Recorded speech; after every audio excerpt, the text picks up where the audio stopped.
Türkmenistanyň Lebaba vilayetinde hem gara reňkli awtomobilleri agy boýatmak talaby üçlendi. Mundan öňde hukuk goraýjy idaralaryň işgärleriniň gara reňkli maşynlaryna gadaganlyk girilipdi. Emma düýn köçede gara we garamtyl reňkli maşynlaryň ählisini saklap başladylar diýip Azatlygyň Lebapdaky çeşmesi habar berýär. Berilýän maglumata görä köçelerdäki gara reňkli awtomobilleri bir uçdan saklap gün jerime durulgysyna guraýarlar. Maşynyň eýesiniň ýaşuly adam ýa aýal maşgala bolmagy hem polisiýada hiç hili ýaýdanmaçlyk töretmeýär. Maşynyň jerime durulgysyna saldyrmazlyk ýa ol ýerden ýygyň almak üçin onu ag reňke boýatmaga razylyk bermeli. Gara reňkli maşyn mineniň üçin salynan 100 manat jerimeni diňe şondan soň töläp bilýärsiň diýip Azatlygyň Lebaba vilayetindäki çeşmesi aýtdy.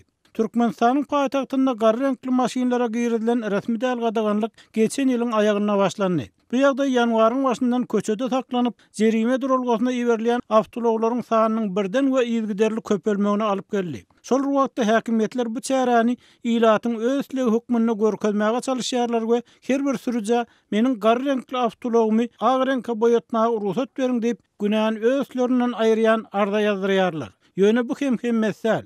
Şeýle arda ýazan awtolog eýeleri öz ulaglaryny gara reňkden ag reňke boýatmak üçin döwlet awtoinspeksiýasyndan resmi ruhsat hatyny almaly. Olar maşynlaryny diňe şondan soň ustahana tapşyryp bilýärler. Bu ýagdaý döwlet awtoinspeksiýasynyň maşyn reňkleýän ustahanalaryň agdyna ulu nowatlaryň döremegine we maşyn reňkletmek narhlarynyň en çemese ýokarlanmagyna alyp geldi. Lebapdan tapawutlukda gara reňkli awtomobilleri agartmak talaby daşogyzda bir hepde odaly güýçlendi. 8 ýanwarda vilayet merkezine ýürüýte ýygnak geçirilip edaralaryň ýolbaşçylaryna garamagyny işgärleriň awtologlarynyň fevral aýynyň ortalaryna çenli ag reňkli bolmalygy aýdyldy diýip Azatlygyň daşogyzdaky çeşmesi aýtdy. Häzir daşogyzdaky ustahanalarda gara ýa goý reňkli awtomobillerini reňkletjek bolýanlaryň uly nowaty emele geldi. Maşyn reňkletmegiň bahalary hem birden gymmatlady.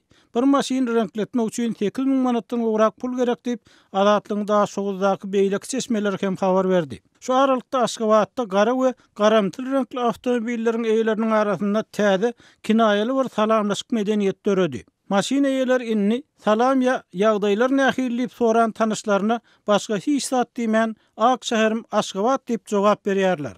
Bu jogapdan soň salamlaşýanlaryň ikisi hem azy ýylgyrýar we eginlerini ýygyryp başga söz aýtman öz ýollaryna gidýär diýip Azatlygyň Aşgabatdaky habarçysy gurrun berdi. Türkmenistanyň ag reňkiň barha güýçlenýän kulty Gurbanyň berdi Muhammedowyň prezident bolmagy we ilki adatça hemişe gyzyl ýa gyrmyzy göllü bolan türkmen haglarynyň ak gölledilip dokulyp başlanmagy, dörli resmi çärleriň ak güller bilen bedelmegi bilen gödüýildi. Ýöne Aşgabatdaky binalaryň ak mermere örtülmegi hemde daşary ýurtlardan satyn alynýan dağ daşlaryna 100 milyonlarça dollar harçlanmagy 1990-njy ýyllaryň ortasynda odalky prezident Sapar Murat Niýazowyň döwrüne başlandy.